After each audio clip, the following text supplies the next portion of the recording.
আসসালামু আলাইকুম প্রিয় দিনী ভাই ও বোনেরা। আজকে আমরা জানব হিকমাহ আসলে কি। স্রষ্টা যাকে অপছন্দ করেন তাকেও অঢেল ধনসম্পদ দান করেন, আর যাকে পছন্দ করেন তাকে দান করেন হিকমাহ। আরবি হিকমাহ শব্দের অর্থ প্রজ্ঞা। সৃষ্টিকর্তা যাকে হিকমাহ দান করেন সে সর্ব অবস্থায় সন্তুষ্ট থাকে, শান্তিতে থাকে। যাকে হিকমাহ দান করা হয় তার ভিতরে থাকে সাকিনা। আরবি সাকিনা শব্দের অর্থ শান্তি, প্রশান্তি, ধৈর্য, স্থৈর্য। আপনার সামনে টেবিল ভর্তি খাবার, অথচ প্রত্যেকটি খাবারে আপনি কোনো না কোনো দোষ খুঁজে পাচ্ছেন, পেট ভরে খেতে পারছেন না।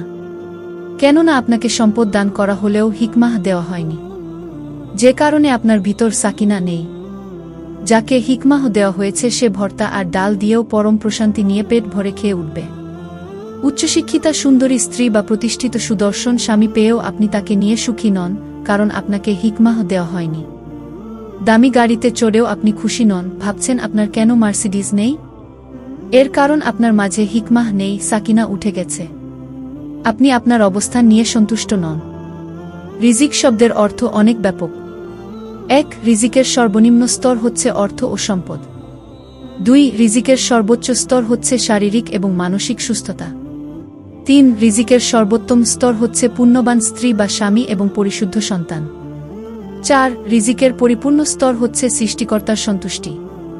আপনি পুরো জীবনে কত টাকা আয় করবেন সেটা লিখিত, কে আপনার জীবনসঙ্গী হবে সেটা লিখিত, কবে কোথায় মারা যাবেন সেটাও লিখিত এবং কতটা খাবার ও পানীয় গ্রহণ করবেন তাও লিখিত বা নির্দিষ্ট। আশ্চর্যের ব্যাপার হচ্ছে আপনি কতগুলো দানা বা ভাত দুনিয়াতে খেয়ে তারপর মারা যাবেন সেটাও লিখিত। একটি দানা কমও খাবেন না, বেশিও খাবেন না। ধরুন আপনি সারা জীবনে ১ কোটি টাকা আয় করবেন, এই সিদ্ধান্ত আল্লাহ নিয়েছেন। কিন্তু আপনি হালাল বা বৈধ পথে আয় করবেন না হারাম বা অবৈধ উপায়ে আয় করবেন, সেই সিদ্ধান্ত একান্তই আপনার। যদি ধৈর্য ধারণ করেন, সৎ পথে থাকেন, তাহলে বৈধ উপায়ে ওই ১ কোটি টাকা আয় করেই আপনি মারা যাবেন। আর অবৈধ উপায়ে হলেও ওই ১ কোটি টাকায় আয় করবেন, ১ টাকা বেশিও না, কমও না। আপনি যেই ফলটি আজকে বাড়িতে বসে খাচ্ছেন সেটা হয়তো আমেরিকা কিংবা চীন থেকে ইম্পোর্ট করা। ওই গাছে যখন মুকুল ধরেছে তখনই নির্ধারিত হয়েছে যে সেটি আপনার কাছে পৌঁছাবে। এর মধ্যে কত পাখি ওই ফলের উপর বসেছে, কত মানুষ ওই ফলটি পাড়তে গেছে, দোকানে অনেকে ওই ফলটি নেড়েচেড়ে রেখে গেছে, পছন্দ হয়নি বা কেনেনি। এই সব ঘটনার কারণ একটাই, ফলটি আপনার রিজিকে লিখিত। যতক্ষণ না আপনি কিনতে যাচ্ছেন ততক্ষণ সেটা ওখানেই থাকবে। এর মধ্যে আপনি মারা যেতে পারতেন, অন্য কোথাও চলে যেতে পারতেন, কিন্তু না। রিজিকে যেহেতু লিখিত, আপনি ওই ফলটি না খেয়ে মারা যাবেন না। রিজিক জিনিসটা এতটাই শক্তিশালী যে আত্মীয় কিংবা বন্ধুবান্ধব আপনার বাড়িতে আসছে, সে আসলে আপনার খাবার খাচ্ছে না। এটা তারই রিজিক, শুধুমাত্র সৃষ্টিকর্তা খাবারটা আপনার মাধ্যমে তার কাছে পৌঁছে দিচ্ছেন। হতে পারে এর মধ্যে আপনার জন্য মঙ্গল রয়েছে।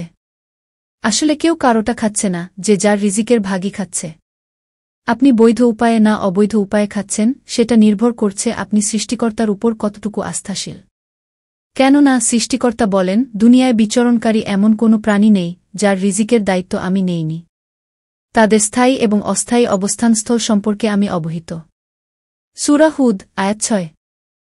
আল্লাহ তাআলা আরও বলেন, যে আমাকে ভয় করে আমি তার জন্য কোনো না কোনো পথ বের করে দেব, আর তাকে এমন উৎস থেকে রিজিক দেব যা সে ধারণাও করতে পারবে না।